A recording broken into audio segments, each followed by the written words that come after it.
కార్తీక మాసం వచ్చింది. నారికేల దీపం వెలిగించినట్లయితే విశేషం ఏమిటి అని చెప్పి సునీత గారు ఖమ్మం నుంచి అడిగారు. సునీత గారు, మీ గురించి మాత్రమే కాదు ఈ వీడియో చాలా మందికి తెలియాలి.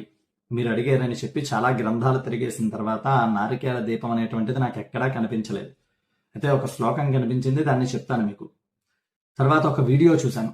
దానిలో చాగంటి కోటేశ్వరరావు గారి ఫోటో పెట్టారు.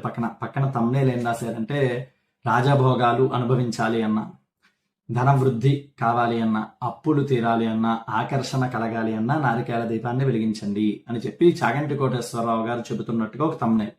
లోపలికి వెళ్తే అసలు ఏమీ లేదు. ఒక లేడీ చేసినటువంటి వీడియో ఇది.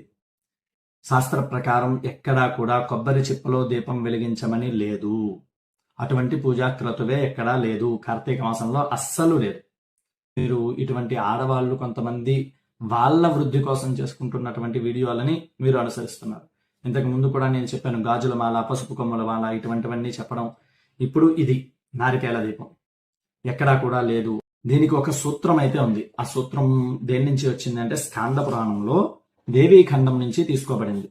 దానికి తేజసందారవం లోహం మార్తిక్యం నారికేలజం తృణధ్వజోద్భవం వాపి దీపపాత్రం ప్రశస్త్యతే.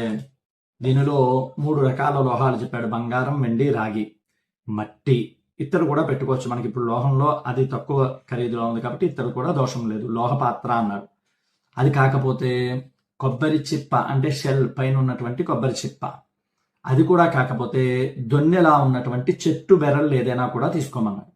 ఇలా వీటిల్లో పెట్టమన్నాడు. ప్రధానమైనటువంటిది లోహము, తర్వాత లేనటువంటి సమయంలో కొబ్బరి చిప్ప, అది కూడా లేనటువంటి సమయంలో తృణములు, అంటే గడ్డి దగ్గర ఉన్నటువంటి నేలబారుగా పండినటువంటి పంటవి.